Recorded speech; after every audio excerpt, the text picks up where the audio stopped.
What's up, everyone? Welcome back once again to the Football Goons podcast. This week, we're looking at part 3 of our NFL draft preview series and jumping into some of the skill position players finally. We've kind of muddled through some of the defensive players, the line of scrimmage guys. It's fun to talk about them, but not quite as fun as the skill position guys. We're discussing the wide receivers and tight ends tonight. A loaded class from top to bottom, according to basically everything that you see, have experienced to this point. And over the past several years, these positions have really expanded to some of the best all-around athletes. So it's going to be fun to dive a little bit deeper into this class specifically. But before we do, you may be aware that as we record this, we're about 30 minutes away from tip-off of the national championship game. The NCAA tournament comes to a conclusion tonight.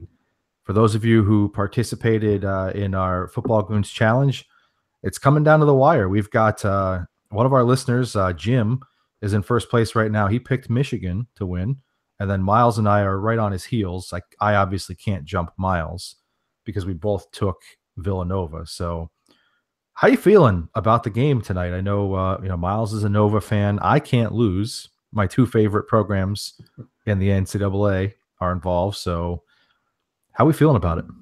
I really hope North Carolina wins it. It seems unlikely. I don't think that'll happen. Probably not going to watch them. I feel supremely confident. I said to you guys beforehand, I'm not sure this game is interesting for too long. I just think the way Villanova's playing. I know Michigan's playing tough too, but there is something to be said about what I tell you guys, they're the first team ever to not play a single top 5 seed the whole way to the championship game. Whereas Villanova's knocked off a 3 in Texas Tech, a 1 in Kansas. And the way they're beating teams just into submission is very reminiscent of what they did just 2 years ago. So it's going to take a special effort from Mo Wagner tonight. I just think Nova's too deep. They're 6 deep with really talented players.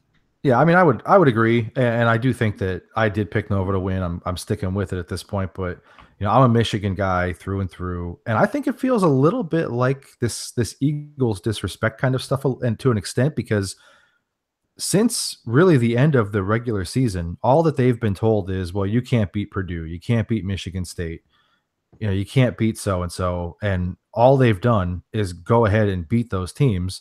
And we might want to, poo-poo the Big Ten as a basketball conference, but they're pretty good. Yeah. So, I mean, they've been impressive. They've won, 17, 18 games in a row now.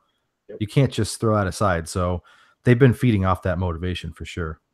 I'll throw it aside because Michigan sucks. He's stupid. I root for Michigan one time a year, and it's when we're at Sal's house and they're playing Ohio State in the game. And that's only because I'd rather root for losers than jerks. All right? It's going to be Nova by a landslide.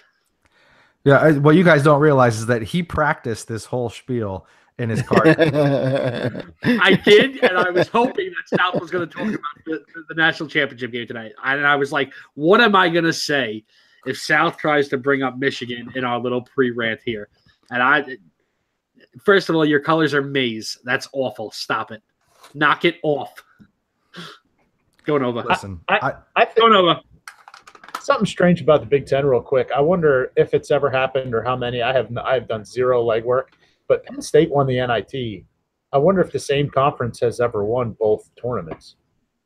Yeah, that'd be an interesting to look just at. Out of curiosity. I'm sure if that's. I'm sure they have. Yeah, or I'm more on of a how often.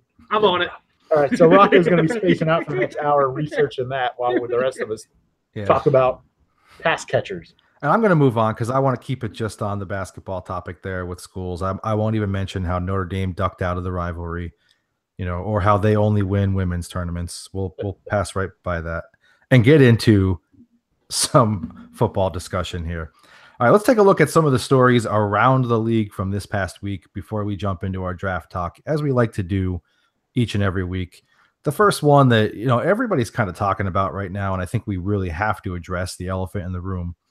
What do you make of the rumors and comments that are circulating right now, whether it's from the Giants or league sources or whatever, about Odell Beckham Jr. possibly being traded? I don't know how either side could make it work. I don't know why the Giants, like, what would you possibly need in return? You would have to have like at least a top 10 pick, and I don't see how any of these guys are willing to do that. And hold on, I'll throw at you real quick. I saw one on NFL Network. They said, what if Cleveland calls with the 4 and 33? I mean, I guess so, but you have to know at number 4 you're getting an elite player. It's a guarantee, and you don't. You know what you have in OBJ already. So I don't know why the Giants would do it, because you don't know what you're going to get unless they're getting a player and a pick in return. So if they know they're getting a talented player and then the upside of number 4, but like, who is Cleveland going to offer that could be worth even it? Then any team, if you're getting a player back, good, but it's not Odell. Right.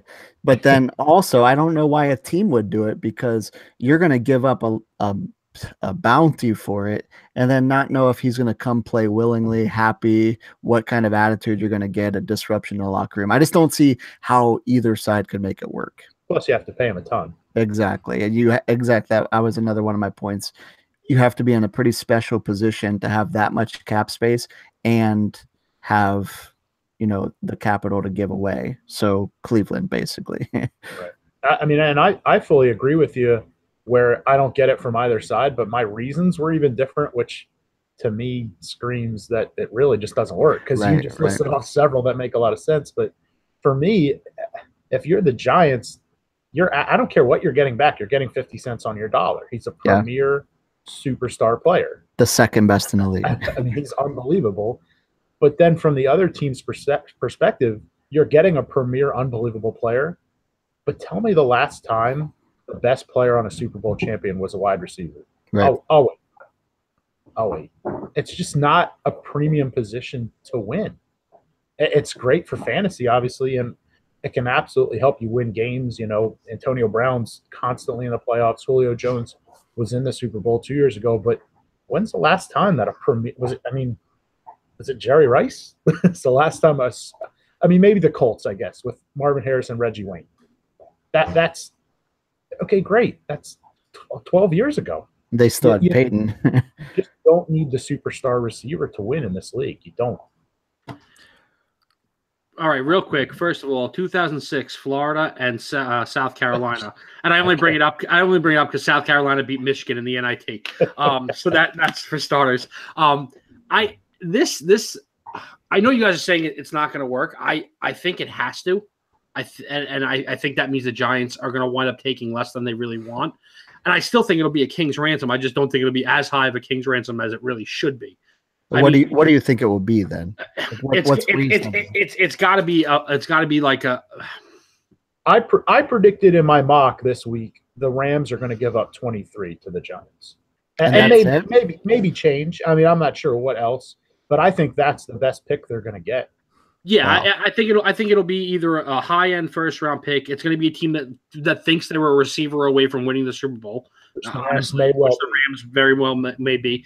But the bigger issue here is Odell wants to be paid, so he's got to go to a guy that and rightfully so, because I made a little joke here that unless your name is AB, you have no way of arguing that you're better than Odell Beckham in the National Football League right now. Like, he's got the touchdowns over Julio. He's got the yardage over everybody. So it's him and AB for the discussion of who's the best.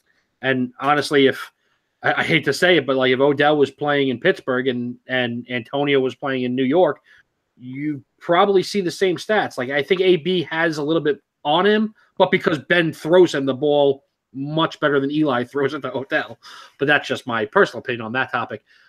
So it's got to get done, because he wants to be paid, and I think he'll hold to his word. I don't think he'll play. So you're going to run as the organization, you're going to run the risk of him sitting and then walking and getting nothing for him. If you're telling me that Odell wouldn't take a year off and then bet on himself for next year, that he could come back after another year off and just be as dominant and as productive, I think I would take that bet on Odell. I would. So he'll walk and they'll get nothing.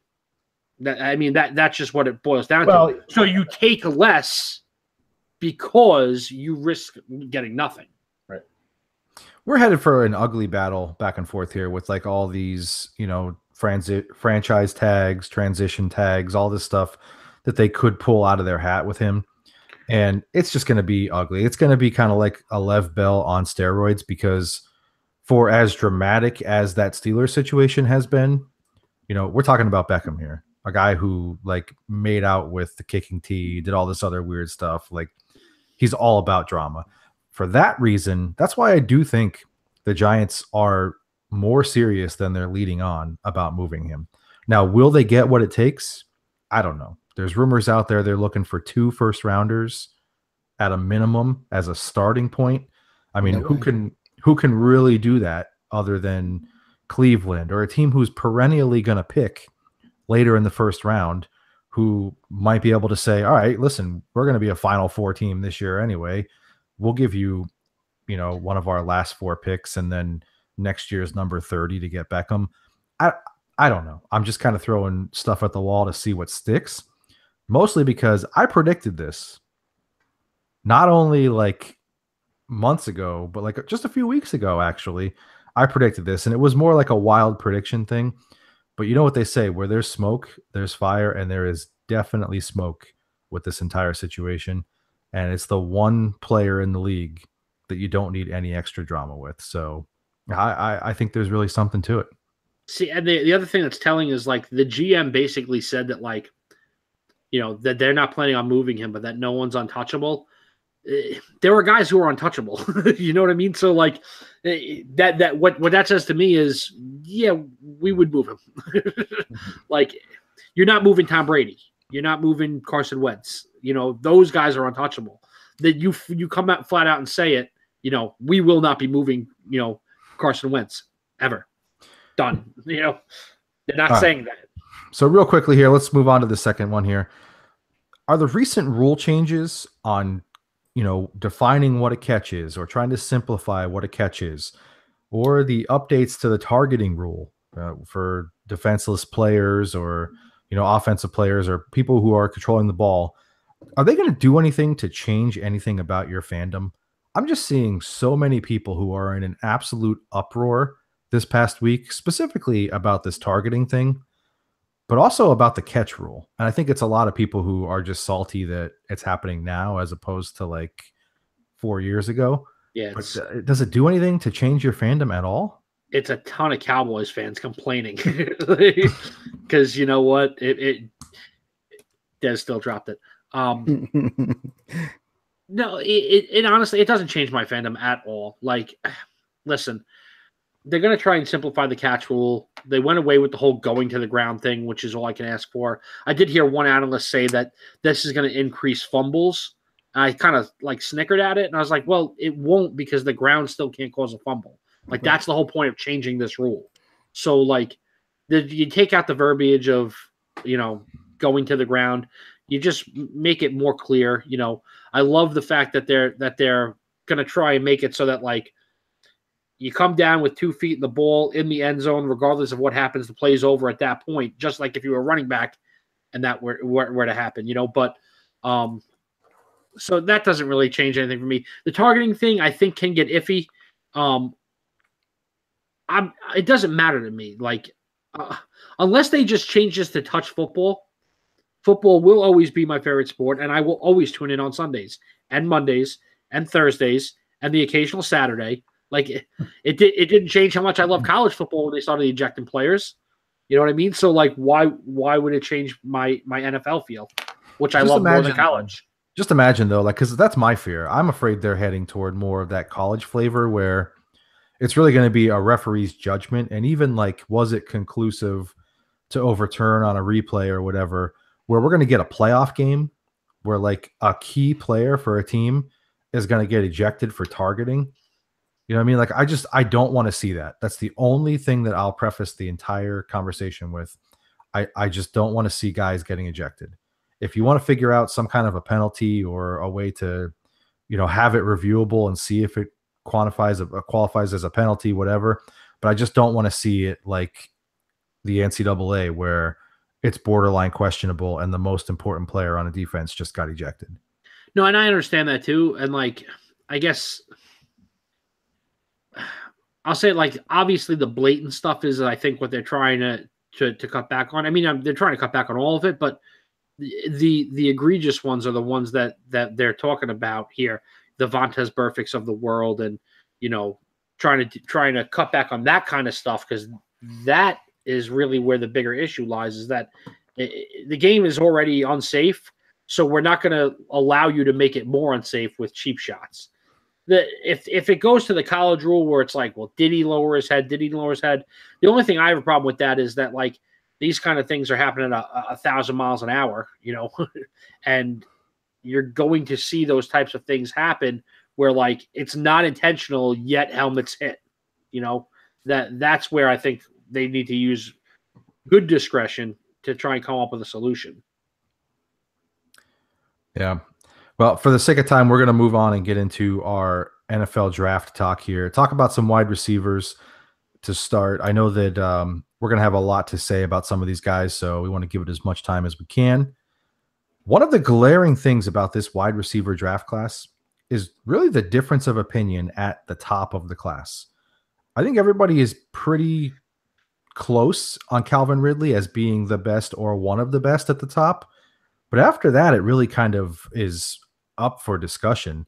So let's talk about Calvin Ridley first. Is it warranted that he is the top wide receiver in this class? And is he worth a first-round pick?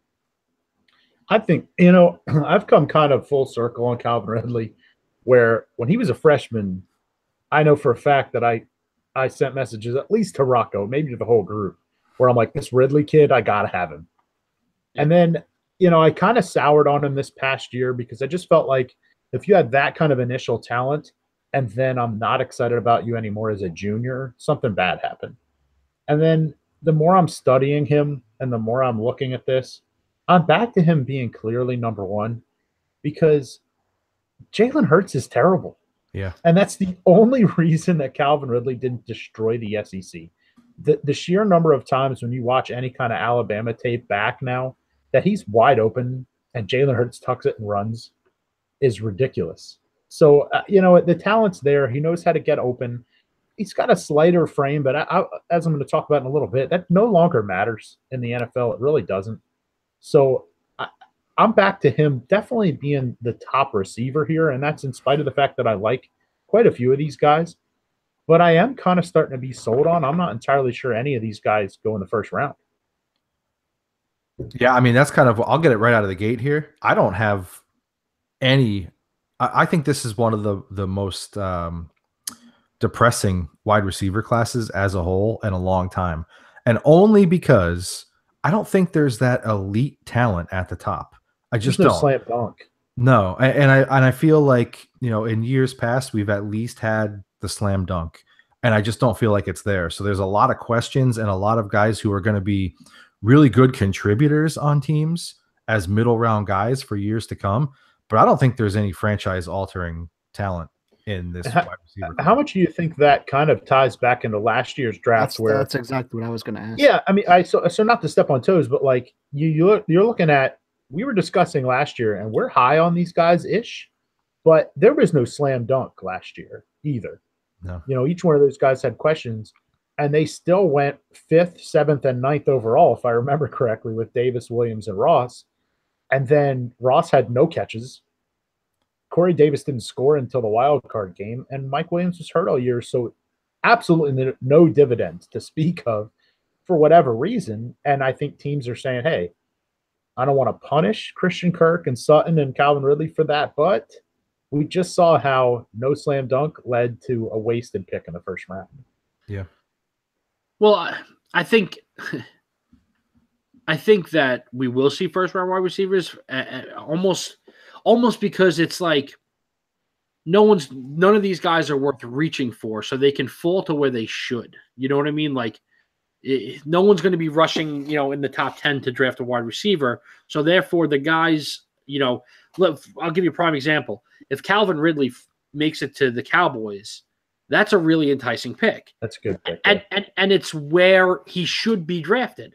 The Cowboys don't have to trade up to 10 to get Calvin Ridley. If he falls to them at 19, then great.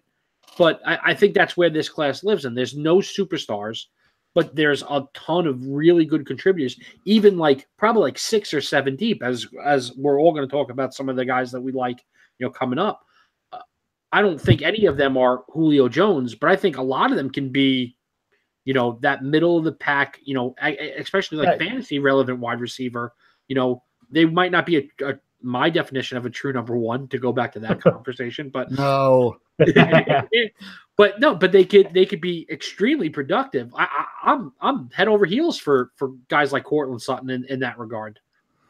Yeah, I think that's really kind of a cool way to look at the class, Rocco. And I think my ultimate question is, do I want to spend my first round on what I'm about to say?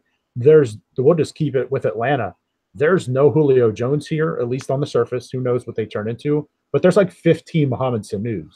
Right. There's a bunch of guys who they're going to be starting receivers. They're going to be good compliments. They're going to be 700-800 yard, 5 touchdown players. And you need that. You need that to win.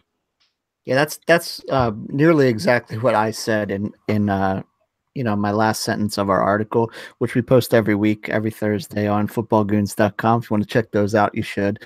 But I said I'm afraid that Calvin doesn't have what it takes to just take over and dominate games like we need and expect from a first round pick. So I'm not in agreement with you guys that said that there won't be receivers in the first round. There are still teams that need receivers, and there are still teams that are high on these receivers. So there's going to be receivers. There's going to be skill position guys like them taken in the first round. There just is, whether they deserve it or not, whether they warrant that pick or not, but it's going to happen still. I'll give the example, and for you Eagles fans, Nelly Aguilar. He was number 19, 20? 20, yeah. 20. I don't think he'll ever be, I'll take Calvin over him. You hold your tongue. That's the truth. Okay, but what I'm saying is we're immensely happy with the production we got from him this season, and the Eagles are not the same team without him and the role that he played for them. So it is important to have that still, even if he's not an elite number one wide receiver. And you still have to take that talent in the first round, which is why I think guys like Ridley and Sutton will still go in the first round. But looking in hindsight, there aren't going to be a lot of Eagles fans who are like, yeah, that's the best pick we could have made at 20. It's still a bad first round pick. Exactly. I mean, I love it, and I'm thrilled to death that he made the turnaround. My point is, if he was a second round pick, I'm cool with taking the first 2 years to go ahead and let you develop, but I don't want a first round pick who I'm going to have to wait till year 3 just because it worked out for the Eagles. Receiver. I mean, how many guys got taken in the first round at receiver and just gave up on themselves? Aguilar has a special mindset that he didn't, but where's Philip Dorsett from the same class? Yeah. I mean, he's already on his second team and can't even make plays there. With Tom Brady. Right, with Tom Brady's right. So out of the quote unquote second grouping here, and you could add a name here if you want to, but I just threw a couple names down here of the more popular names in the group. Which one of these guys is going to be the best in your opinion? Courtland Sutton, Christian Kirk, or I'm just going to say EQ St. Brown, because I don't want to say the whole name every time. So going forward, instead of saying Equanimous, we're going to say EQ St. Brown. I like it. If it's and you kind of hit the nail on the head with the whole class. Again, this is your quote unquote second group, and God only knows if this is the second group. All 32 teams might have a different second group. Personally, I don't think EQ belongs with those other 2 guys, and I like 2 of the guys in your next tier more than him. But I did highlight him in our receiver article as a guy who I like. But if I've got to take him in the second round, I'm out. Yeah. So it's straight. Now, to answer your actual question, I like Courtland Sutton a ton. I think I like him even more than Kirk somehow. I like his attitude. I watched his interview after his pro day talking about how he's been busting his butt to learn how to play like a 5'10" guy, because he knows that if you can play like a 5'10" guy when you're 6'5", you're the greatest receiver of all time. So he wants to improve his route running and things like that, which will make him dominant because his body, you can't get around him. So, imagine Julio Jones playing like Antonio Brown. I mean, that's the dream. That's unbelievable. So I would take Sutton because I love his attitude, and he's got the size. I know I just said size isn't as important, but still, why not? If you've got it, and you can still play small. Why not? My whole thing was like I really like EQ too. I wrote about him in our article as well last week when we were talking about wide receivers. But like, where can that be found at? Footballgoons.com. Okay. Every Friday. My whole thing with him versus Sutton is like you're comparing the size and saying that EQ could flourish with the right coaching and the right talent around him. Well, Cortland already did that. Like right. We don't have to debate whether or not Cortland could produce at that level. We already saw that. So to pick EQ over Cortland is just almost silly. Yeah, I think Cortland could wind up being the best receiver in this class. I personally would take him over Ridley. I like him more. I think he's a bigger body, knows how to use his body better. I think Ridley really benefited from playing in that Alabama offense where, I mean, you have 4 different guys who can run for 1,000 yards, including your quarterback. So, you're going to see a lot of single coverage in that regard, and you beat your one guy and, that's it. Other schools and other players don't benefit from playing for Alabama, so I like Sutton more. So he would be my guy in the second group because I think he belongs in the first. Yeah, I love Sutton. He's probably taken over Ridley for me as my number 1. He's a huge body. He's quick for being how big he is. And, something else I highlighted in that article is that his quarterback is 57% for his career in college. And he was productive with a guy that can't throw it to him, that can't hit a guy that's 6'5" with a wingspan of like 8.5 feet. So if you can't pass to that guy, you're 57%, and you're making him look somewhat productive. You're pretty special. So when he gets to the NFL, he's not going to get smaller. He's going to be the same size. I don't know if you know how that works, but you actually stay the same size. So he's going to be the same big guy with a good attitude with an NFL quarterback. Unless the Browns take Josh Allen and then they take him with the first pick of the second round. But then he's still got 57%. But he's used to playing with that, so that's a benefit. It's nothing new then. Yeah, I'm on Sutton too. Just kind of round that out. You guys hit the nail on the head with pretty much every point. So, not that I dislike either of the other guys, but I just feel like he's got the potential to be just a monster, especially as a red zone type target. Like in an era where the corners are getting smaller and the wide receivers are getting bigger, faster, physical somehow. Like I just feel like he could absolutely eat at the next level. So it's a scary proposition. So I go with him. Third tier here, and these tiers I'm just kind of taking them mostly out of the court of public opinion. We don't want to call anybody out or give people credit or whatever. So I'm just lumping the names based on what we're seeing overall. All right. So this isn't like we put these together and tiered them because, as we've already said, they'd be much different at this point. Give me a player in the third tier who has the most upside, in your opinion. We're talking about DJ Chark, DJ Moore, Simi Cobbs Jr., or James Washington. Yeah, DJ Moore is my number 1 receiver in this class. I think DJ Moore is lights out. And here's why. He's got – I keep coming back to body style here, but he's got the body style that's successful in today's NFL. And I'm always attracted to receivers that turn into running backs when they get the ball. And DJ Moore will fall for it every time. And with the way the league's going into more of this spread, he is the prime candidate for those smoke screens, those slip screens, things like that, where he's going to get the ball and fight his way through traffic. He's a return man. And he runs a 4.42 too. There's absolutely nothing these other guys can do that he can't do, with the exception of obviously he's not 6'5" like Sutton and St. Brown are. I mean, he's not a tiny guy, but he's smaller than that. But for me, when I watch DJ Moore, I see NFL talent. Now, not that I don't with the other guys, but it's just more of a I have him ranked number 1 on my board. But when you talk about value for his draft capital, he's easily the number 1 value in this class of receiver for me. See, I prefer, especially with like my middle round guys that are going to be compliments, I prefer to really see the college production. And that's why I went with Washington here. Like, ton of games, 51 games, over 200 catches, 3 straight 1,000-yard seasons, 3 straight double-digit touchdown seasons. I understand it's Oklahoma State. I understand it's the Big 12, but like you still have to be a special type of player to be able to put up those numbers on a consistent basis.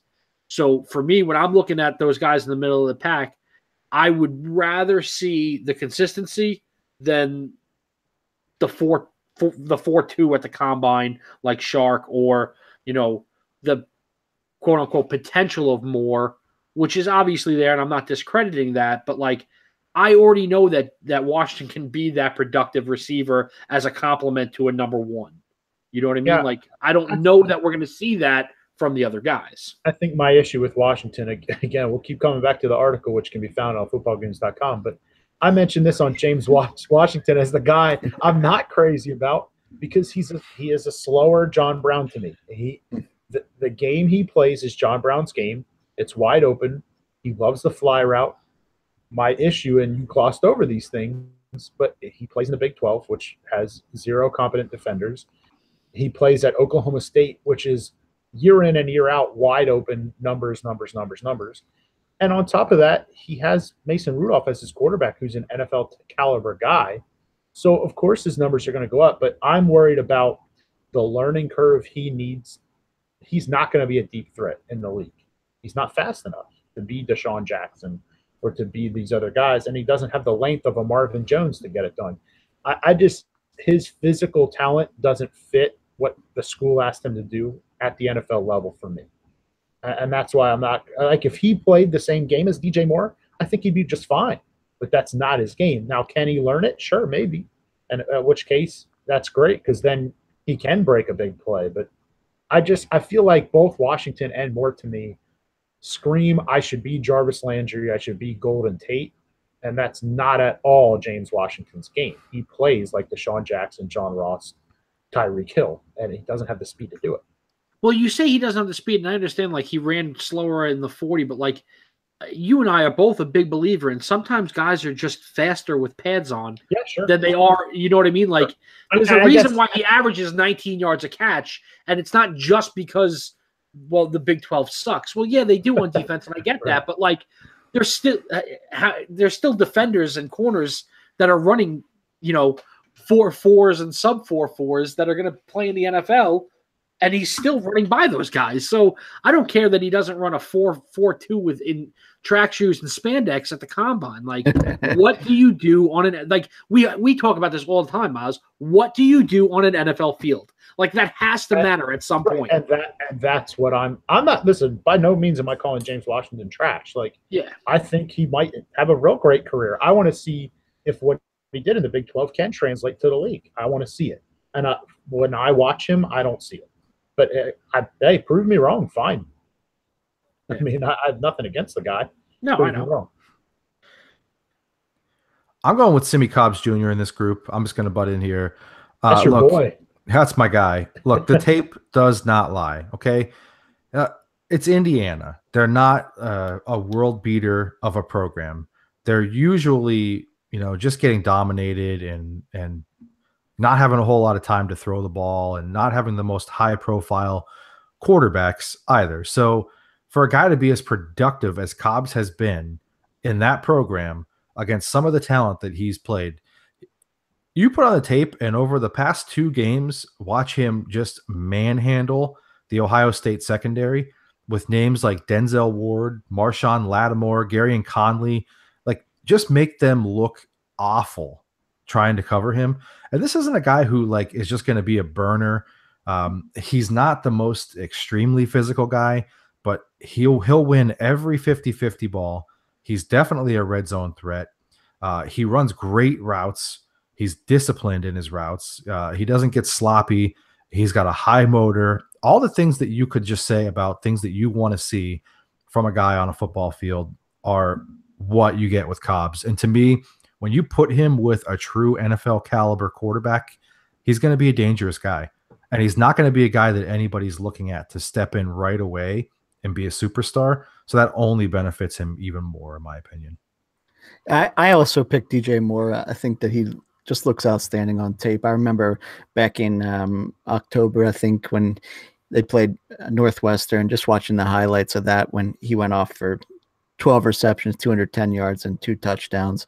And just seeing him throughout the season where he really didn't have any bad games. I know he plays for Maryland and their talent they play against wasn't always great, but he did play against Texas, and Minnesota's okay, and Ohio State and Wisconsin and Indiana and Michigan State and Penn State. Like, he played good schools still. It wasn't just a benefit of the typical Maryland schedule where they just played Towson and that's it. You know, he still played tough schools, and he looked great. And when they used him to his fullest potential, he had games like 12 receptions for 210 yards and 2 touchdowns. So there's going to be a lot more, probably not that exact stat line in the NFL, but there's going to be a lot more usage for him where he's going to be able to show his potential.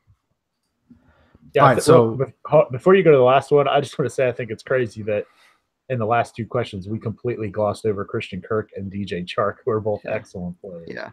It just goes to show that the class is really, what do you prefer out of a guy? Not so much this guy's better than this, but I like what DJ Moore does, so I'll talk about him. You know.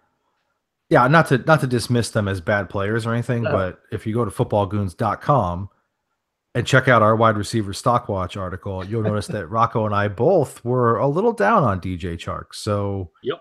You know, you could check that out for yourself there. Not that we completely hate him or dismiss the guy, but we're not buying quite into the hype. Well, Rocco still blames LSU for his hatred of Nick Saban. I mean, he just hates every kid coming out of LSU. He hates everything. I hate everything. I don't care how fast you run in spandex at the RCA Dome. I don't care. Okay, well, it's not been the RCA Dome for like 15 years. A decade, so. yeah. I'm fully aware that it's not at the RCA Dome. All right, of the remaining wide receivers, who do you think is a dark horse candidate to break out big time in this class? I'll go first. I'm going to Middle Tennessee State with Richie James. Yes. I like me some Richie James, man. Here's the deal. 5'10", 183. So immediately, like, your scouting brain checks off like a negative for him. All right, Antonio Brown's 5'10", 181, and Odell Beckham's 5'11", 198. They're the 2 best wide receivers in the league. This works now. This size is fine now. Again, if you're Julio Jones and you're huge, good for you. Keenan Allen's big. A lot of these guys are big, but small is no longer scary if you know how to still use your size to get open. He's a real good athlete. 4.48's pretty solid time, but his quickness is really what gets him open and gets him going. His hands are good. Freshman came out 108 for 1346, and then sophomore came out 1,625 yards and 12 touchdowns at Middle Tennessee State. The guy is nuts with his athleticism. 340 and 4 touchdowns rushing, by the way, as well. Getting knocked this year because he broke his collarbone and had an ankle issue. So people are saying small body, can't take care of your body. Right? Aaron Rodgers broke his collarbone. Is he pathetic and weak and feeble? Like, that happens. All that takes is a bad angle and some force on it. Everybody's collarbone's going down. I'll say it year in and year out. I'm scared of soft tissue injuries. Guy has hamstring issues, I'm terrified. Calf issues, I'm terrified. Break your collarbone, it happens. If your main knock on a guy is injury, and it's not an injury that's going to repeat itself, I'm cool with that. Dude knows how to get open, definitely knows how to make plays with the ball in his hands, put on his highlight tape and sit back with some popcorn and enjoy. He's a 6th, 7th round prospect. I think he'll go a little earlier than that, but regardless, he's going day 3, and you're absolutely getting a contributor to your offense on day 3. I love me some Richie James. I did this last week, so I'm going to do it again this week. I picked Austin Proehl because DNA. By no means do I think that Austin Proehl is going to have like a fantastic NFL career, but I just see him in the same way that I see his father. He's just going to be a contributor on NFL rosters for like the next decade plus, and he's just going to make a living being that guy in the middle. And nobody knows who he is, but he just gets it done. Like, and then like Ma said, in today's NFL, where smaller slot receivers can make a living like that, the Danny Amendolas and the Julian Edelmans and, you know, the Wes Welkers of the world, I absolutely see a world where Austin Proehl could come in and thrive in that kind of role, in that slot receiver, little guy who just makes a living being tough and over the middle. I was trying to pick somebody different from the article. I don't want to keep going back to that article that we post every week on footballgoons.com, but I I was going back and I was trying to find a little deeper dive, and then I started watching Trey Quinn highlights again. And I'm picking Trey Quinn, man. The dude is so good, Yeah. and I've seen a lot of comps of him for Adam Humphries, and if he has an Adam Humphries type career, I'm fine with that. If he's like like 60 some to 70 some receptions for 600 to 700 yards, 8 touchdowns. That's pretty solid numbers for him. But when I watch highlights of him, I see so much another Adam Thielen, and that's the guy that he reminds me of to play. A guy that's going to get, he's moving up now a little bit in charts. He's still going to get drafted late, and we made fun of. We were pretty high on Ryan Switzer last year, but then we made fun of Dallas for how high they drafted him. He's going to get drafted later than Ryan Switzer, and he's going to be so much better than Ryan Switzer. He's going to be a productive receiver. I don't think, regardless of what Rocco thinks is a true number one receiver, I don't think that he's really a number one receiver, but he's going to be an excellent slot guy or an excellent middle of the field, average 20-yard guy that's going to be constantly getting the ball. He catches the ball. He catches everything. His concentration is unbelievable. So he's going to be a great receiver to go ahead and grab 105 receptions every year. I said it. That's my bold prediction. 105 a year. He's going to break the receptions record, basically. Yeah. He's going to play. Plus, he's going to play for 25 years. I love it. Write it down. All right, look, I didn't want to go with the article either. Footballgoons.com, I wrote about Justin Watson from the University of Pennsylvania, who's a real deep dive candidate. And I'm not even going that deep for as much as I love a lot of these deeper players. I'm going with, from Florida, Antonio Callaway. Look, this is a kid who, if it weren't for some off-field trouble and not playing last year, we'd be talking about him as the potential top wide receiver in this class. That's how much just raw physical talent he's got as a wide receiver, as a playmaker in special teams, what he can contribute. He's got a very similar on-field profile to Antonio Brown as far as what he can bring to a team. Is he on that same level? No, nobody is. But the fact that you could put somebody out there, not yet, but the fact that you could put somebody out there who can mimic that basic positional access, I'm all in on it. He's a great athlete. He's explosive. He ran really well at the combine. And from everything that I'm hearing, he actually interviewed surprisingly well at the combine too. So the biggest knock on him was, does he really love football? And I think that he erased a lot of that doubt that some teams had. So I'm not going to be surprised at all if you see him as a day 2 pick and somebody steals him. And a couple years from now, we're all talking and wondering, how in the world did we miss this guy? He's got some stuff to clean up. Obviously his off the field behavior.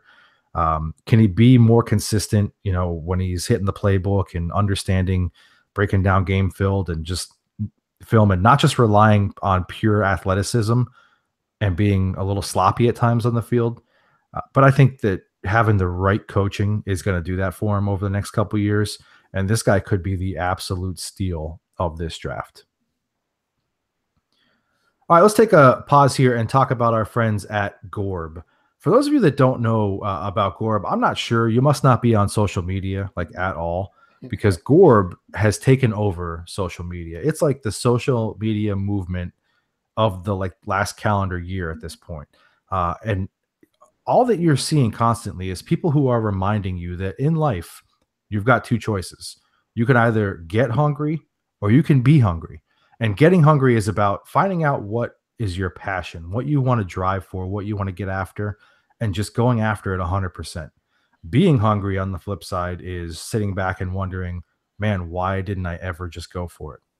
We want to encourage you to check out gorb.com, GHORBH.com. You can find out what the message is all about. You can see all the great apparel, gear for men, women, kids. They've got it all covered, all kinds of styles, all kinds of colors. It looks great, it feels great, and it gives you a constant reminder that you could either get hungry or be hungry. And you can get in on the social media movement that is taking over Twitter, Facebook, Instagram. It's all over the place. Check it out today, GHORBH.com. All right, guys, let's talk about some tight ends here. And I know this is kind of like typically kind of a position that a lot of people brush over or isn't as fun to talk about. But I really like this group. And I think that we're going to have some lively discussion here. We're very split about some of the top tight ends in this class, but I think we all likely agree that Mike Gesicki is the best in the class. And if I'm wrong about that, you can call me out on it, but I'm pretty sure we're all pretty much right there at this point. So how do you project him at the next level? I'm super high on Gesicki, and honestly, I'm not afraid to say it. I think he's like Jimmy Graham 2.0 in the league. Like I know that's high, lofty expectations. I mean, Gesicki 6'6", 252, Jimmy Graham 6'7", 260. They might as well be the same player at this point. But no, they're both extremely effective in the red zone. Neither of them are like blazing fast for a tight end, but both of them know how to use their body and run correct routes to get open. Like it's just like a spitting image for me. Like I see an absolute, I could absolutely see Gesicki turning into that same type of player as Jimmy Graham was for New Orleans early on in his career. Yeah, I don't really have much to add. I mean, I think we've all covered, at least to a point, how incredible we think like Gesicki's going to be. It's South, you said in the lead, and it's not the greatest position, and I think that's the only reason he may not be a first-round pick is that a team might not want to use their first-round pick on a tight end that's not what we thought Vernon Davis and Eric Ebron were going to be. I mean, that's not what Gesicki's tape screams. But when you combine his measurables with what his tape does at least yell at you, I don't know. The guy, I mean, it's ridiculous to say Jimmy Graham because we know what Jimmy Graham did when he was on top of his game, but it's absolutely ridiculous to say he can't be Jimmy Graham's career. Like, he has that kind of talent. Just put him in the right situation. Yeah, I don't think there needs to be a whole ton that needs to be said, but I will say that I do think that he is a first rounder. Yeah, I think he may go. Yep. He's that much of a weapon where you could split him out and do some things with him. And especially from what he showed at the combine. Like, I know we kind of scoff at the combine because they're in their spandex and their tennis sneakers or whatever. But like, when you show just some freakish ability at that size, like, that leaps off the page because it adds to what's already on tape. So you can't hide that. So to me, I do think that he's worthy of that first round pick. The only thing I'll add, all great points, but also that the reason I think he'll go in the first round is because he has all those measurables. He's that good of an athlete, and he's still a good blocker. So he still adds to that part of your game as well. Yeah, especially good in terms of what the average NFL tight end is at this point. For that talented of a tight end. He's not Jason Peters, tight end, going to convert to a Hall of Fame tackle. Right. But he is, you look at South, you said, like, split him out. That's what the league is. When you have Gronk and you have Travis Kelce, the Super Bowl was won on Zach Ertz split out wide. Yep. That's when you have that weapon, they're not going to waste their number one corner on you. So it's a mismatch immediately. Yep. All right, let's get right to this. Let's argue about Dallas Goedert because two of us believe that he's the real deal and two of us are wrong. So two of us believe that he's Joe Dirt. It doesn't even rhyme. It's just look how it's spelled. Look how his last name is spelled. It's Joe Dirt. I'm going to defend myself in saying this. I never said he wasn't going to be good. I said I'm not buying the hype because I've seen mocks where he's going in the first round above Gesicki. Ridiculous. That's insane to me. Like, absolutely insane. I don't care, like, if Gesicki's not what you're looking for on a tight end. Well, then you shouldn't be drafting tight ends. Well, they're the same guy. I mean, I don't understand why it's all but written that Gesicki's a first-round talent, and it's ridiculous to take Goedert. Now, listen, if you take Gesicki before Goedert, I'm not going to say it's ridiculous. It's shaky at best to me, but if they both go late 20s, if the Eagles take Goedert at 32, I'm in. I'm in because he's this all the same stuff we said about Gesicki. He has it. He's a matchup nightmare. Okay, so I don't want to be this guy, but I'm going to bring it up. Like, why? Like, okay, I know we've had this argument like amongst ourselves. I think it really matters that he played at a smaller school at the position that he plays at. I just do. Because, like, all right, so you're a quarterback, you have to learn how to read defenses no matter what. You know what I mean? You just do. So whether or not you're playing an elite level defense or not, like reading defenses and learning schemes, that matters at the quarterback position. If you're just bigger than everybody, that's an advantage for you. And he wouldn't have that advantage playing at a higher level. Like he's just bigger and more athletic. But yeah, he would because he's still bigger than everybody, just like Mike Gesicki and Jimmy Graham are. Yeah. Like his physical, I don't think his physical talent. Now listen, is he going to be a foot taller than everyone? Of course not. You know, no, but I thought you were going with his numbers should jump off the page. But he actually, South Dakota State has a receiver who's going to get drafted here who put up eye-popping numbers. So he's sharing the ball, but I don't know, his athleticism is not going to lie. Will he have to adjust to the league? Of course, but there's no reason for me to say, oh, now he's going to be an average size, average athleticism player. I mean, Mike Gesicki's the same guy. I'd still take Gesicki first, but testing-wise, he's the same guy. Let's see if it translates. You know, we wrote this article.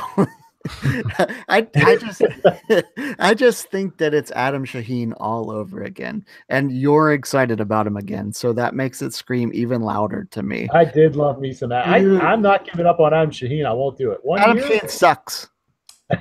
Adam Shaheen sucks, and everybody in Chicago is mad at them for drafting him and wasting a pick because now Chicago still sucks. It doesn't matter that they have Adam Shaheen. Adam Shaheen plus Allen Robinson isn't better than most situations. So it's because Adam Shaheen takes away from Allen Robinson. It's actually a weird philosophy. So it's just, I know he had crazy numbers. And we talked last year about how Adam Shaheen, when we watched tape of him, it looked like it was a man playing against a child. But then he played against men, and he looked like a child. He was a child playing against men. So it's basically going to be the same thing with Joe Dirt here again. That because listen, I'm not an NFL quality player. We've covered that. But if I play against children, I'm going to dominate them. Like and sometimes I do it just to feel better about myself. Like I'll kick a kid. I don't have a problem. I'll kick a kid. And Joe Dirt will kick a kid too, and he did it all through his college career. So he's not going to be able to kick no more children in the NFL. And he's going to have just a medium, middle of the road. You're an okay tight end, but if you got drafted in the first round, now you're an idiot. My bigger problem with Dallas is that one, his name is Dallas, but two, that the hype is there for him in the first round. And like I said, my bigger issue is I've seen mocks by professional analysts where he's the first tight end off the board. That's a problem for me. Yeah, agree. I think he could be a serviceable tight end. I think he could probably be a good tight end. But I'm not risking a first-round pick on a tight end unless his name is Mike Gesicki. I'm not going to take too much more time on it, but I'm just going to say his floor is Zach Ertz. Stop it. His floor is Zach Ertz? His floor is Adam Shaheen. We just discussed this. Yes, his floor is exactly Adam Shaheen. I'm going to just make you be right.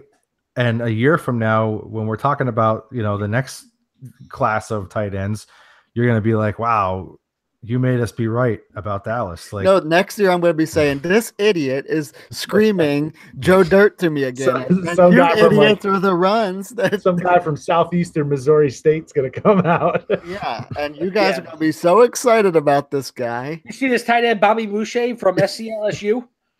His floor is Zach Ertz, and I'm leaving him at that. When I see you in person in 3 weeks, I'm gonna throat punch you for that conversation. For that comment. His floor is the fourth best tight end in the league. Yeah, the fourth best in the whole NFL. Yes. South, you're ridiculous. You're so ridiculous. Listen, obviously, I'm being a little ridiculous, but I'm telling you, I think that this guy is special. I really do, and I really think that he is a carbon copy of what Zach Ertz brings to a football team. The exact same skill set. He's always going to find an opening in the defense. He's going to make catches. He's not going to run away from a whole bunch of people. He's going to be dependable. He's going to be a guy who can catch 80 balls a year for you at the tight end position. He's going to be a guy who makes game-breaking plays in the Super Bowl if he gets the opportunity, because that's what Zach Ertz does. So, yes, I'm being a little bit ridiculous about it, but I'm trying to make a point for how much I really, truly believe in him at the next level. I think he's exactly what teams look for in a dependable 80 to 90 catch tight end every year. I hate so much the things that you choose to. We'll just go ahead and move on from him there. Of the second wave of tight ends, and if you're someone who is already in on Goddard with this, like, then you don't have to chime in on this, but who do you believe is the best and who do you believe is the worst out of the next wave? You know, you've got Dallas Goedert, you've got Mark Andrews, you've got Hayden Hurst, you've got Dalton Schultz. You know, give me a best and a worst and like kind of a more Cliff Notes version here. Goddard's the best. Of the second group. I made you be right. You didn't make me right. I said all along, like, I think he can be good. He's just not as good as Gesicki. That's my issue. I don't know. As far as worst, Goddard. Probably Goddard. I don't know. I don't want to punish a guy just because he got to play with the most accurate quarterback in college the last 2 years. But, like, Mark Andrews doesn't, like, scream. Like, nothing he does, like, jumps off the page. But then again, like, he can just be a regular prototypical tight end and, you know, be a team's like fourth or fifth option. Like, that's what he is, you know? So, like, I guess I would say he's the worst of the second group, but, you know, or like the highest floor, but the lowest ceiling of the second group is the way I'll call Mark Andrews. See, I actually think all the stuff that you said about Dallas Goedert is actually about Hayden Hurst. I don't get the Hayden Hurst even some. Like, he played like a grown man among boys because he's 24 years old already. So, of course, he's bigger and stronger than everybody else. He was a grown man playing boy. He's going to be 25 before he plays an NFL down, largely due to a baseball career he tried to start up. But I don't know. I'm not taking a 24-year-old rookie unless he's really special. Especially where he's going to have to be taken. I don't know. I'd just rather have – I'd almost rather have more of a project guy and have 3 extra years to work on him instead of taking – I'd still not be 25. Yeah, you're right. And it's not like Hayden Hurst is this polished route runner. Like, he's just bigger and stronger than people because he's 24. So, I mean, he's going to still have a learning curve. You're telling me I have picks we know are prized possessions. I have a limited number. And I'm going to use one on a guy who might be 27, 28 before he's effective. I can't. So who's your best then? Goddard. I think he's a clear-cut number 2 tight end in the class. I love Mark Andrews. I know Rocco said that, you know, he had some benefits there, of course, but he did a lot with it. He still had good numbers. And to me, I put him right up with Gesicki. I think he's outstanding. I think he's going to be a fantastic tight end. And I think you could probably get him in second, maybe third round now, which is crazy.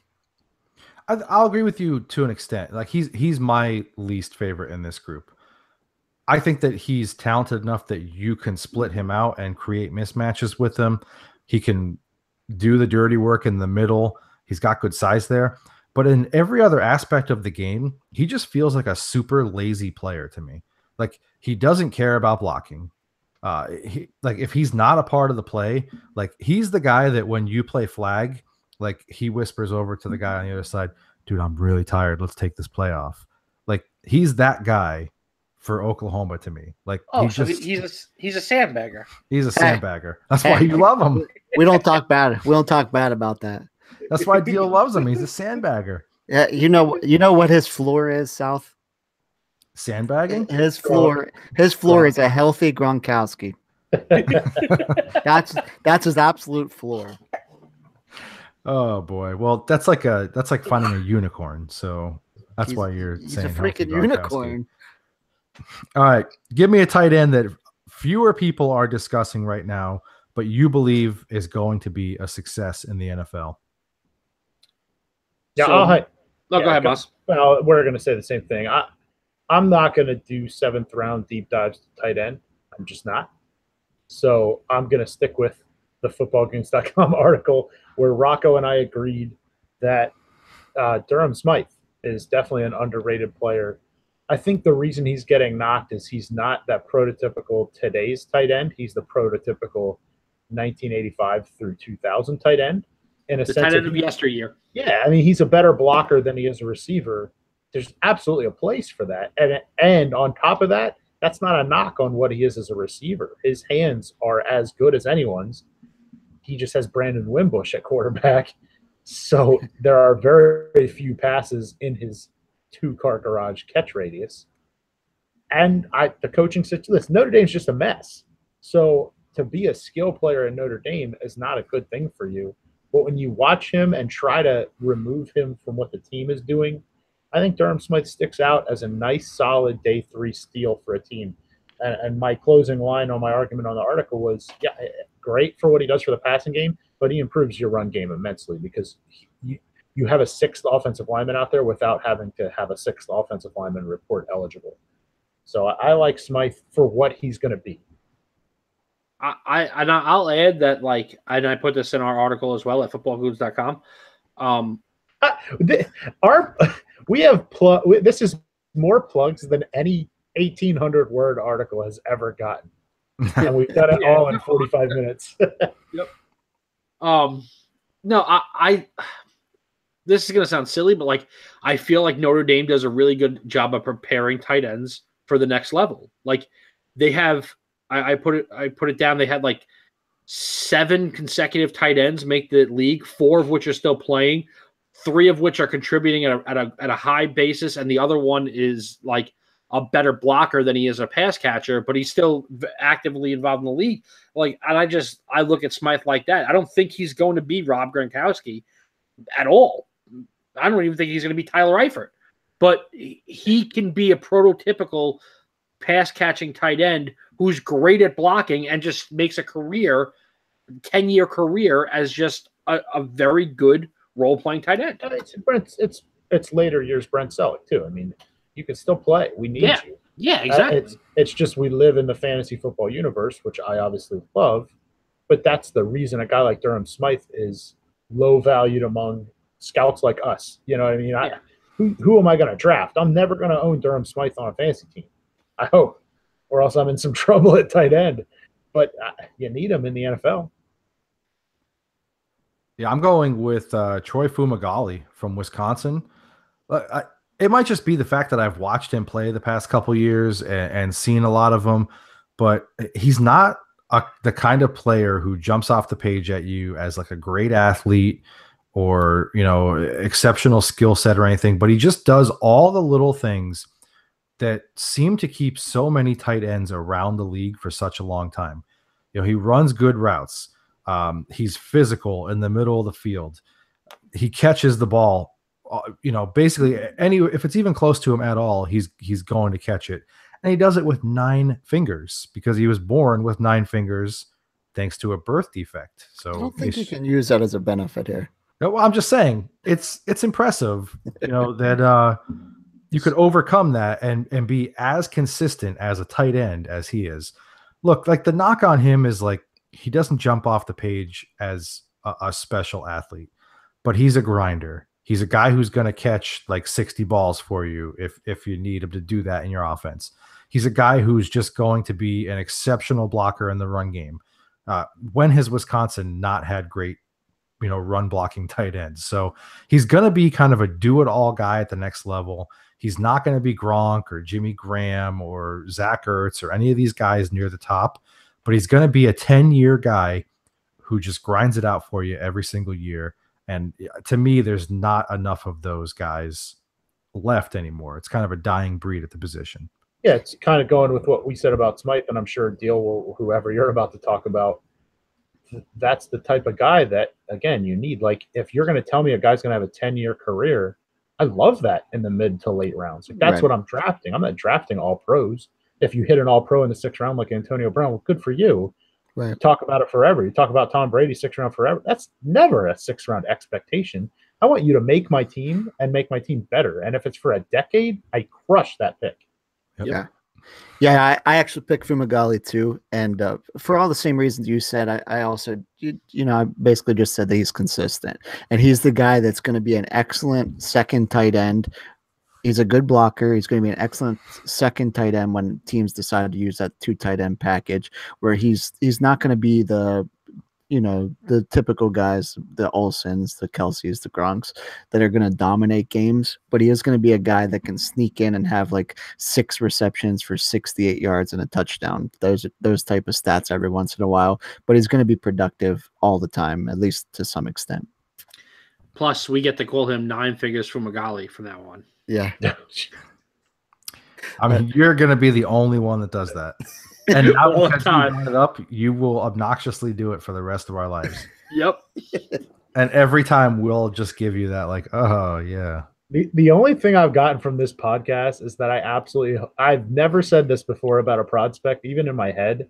I absolutely hope both Troy Fumagalli and Dallas Goedert fall off the face of the earth and are horrible, because I don't want to hear 9 fingers Fumagalli or Joe Dirt for the next decade out of you two idiots. This Joe Dirt. All right, I won't call him that. I'll call him Joe Dirte. Worse. I really hope Goddard falls off the face of the earth too, because then me and Deal would have been right. High five. Hey, High fives. there's a first time for everything. So. Yeah, right. Okay.